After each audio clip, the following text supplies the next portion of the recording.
When people talk about the American economy, the conversation usually swings between optimism and alarm. Either everything is fine or everything is about to fall apart. But the more important reality we face is that the American economy is becoming structurally harder for everyday households. This is not a theory, it is not a prediction. It is the result of how costs, policy, and income interact in the current system. To understand what is happening, it helps to start with a simple distinction. That is, an economy can be strong in aggregate and difficult at the household level at the same time. Those two things are not contradictory, and right now, national indicators still suggest resilience. Employment remains relatively high, corporate profits are elevated, and asset values, especially housing, remains historically strong. Yet for many Americans, daily life feels tighter, less forgiving, and more fragile than it did even a few years ago. That is not an illusion. It is the result of rising fixed costs and shrinking flexibility, and the speed at which this shift affects households is faster than most people realize. For decades, American households benefited from a structure in which major expenses were either stable or predictable. Mortgage payments were fixed while utilities and maintenance were relatively contained. When income rose modestly, households gained breathing room, but now that structure has changed. The defining feature of the current economy is not volatility, but cost acceleration in areas households cannot easily escape. And housing illustrates this clearly. Even homeowners with fixed rate mortgages are facing higher property taxes, rising insurance premiums, increased maintenance costs, and higher utility bills. These expenses do not show up as dramatic spikes. They compound gradually, and that is precisely why they are dangerous. At the same time, many households entered this period with less savings than they realize. Inflation over the past several years have quietly absorbed cash buffers. What felt like stability was often sustained by drawing down reserves, and when these two forces combine, rising fixed costs and reduced savings, the margin for error narrows significantly. This is why the economy can appear stable while households feel exposed. It is also why the impact reaches people sooner than they expect. You do not need a downturn for financial stress to emerge. You only need expenses to rise faster than income for long enough. Local governments also play a larger role in this shift. While national policy dominates headlines, household affordability is shaped at the county and city level. Property tax assessments, utility pricing, insurance regulations, and fees are local decisions. When municipalities face higher costs, those costs are passed on to households. Insurance markets add another layer.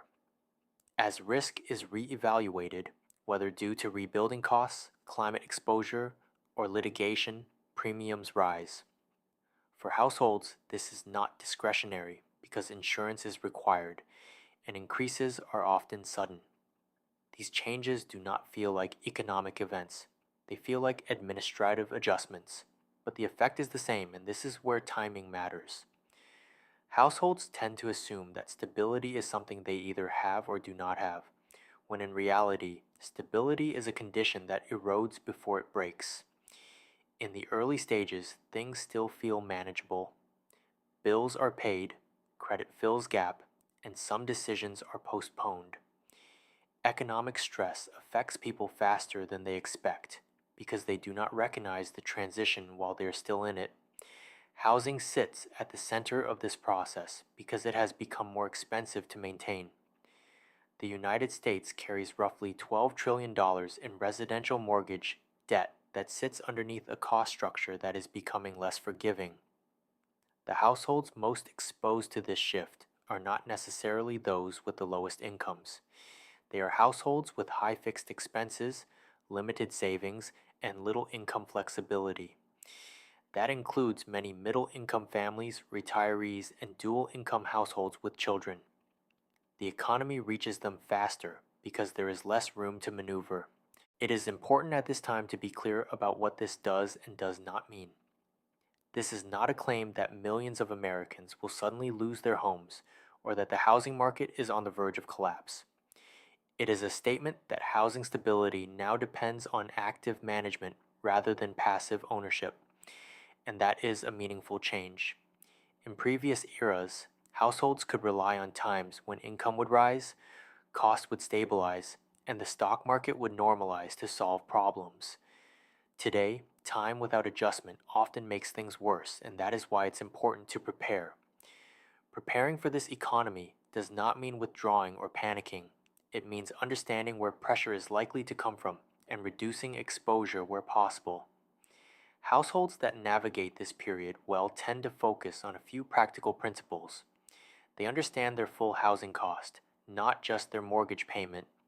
They maintain liquidity even when it feels inefficient.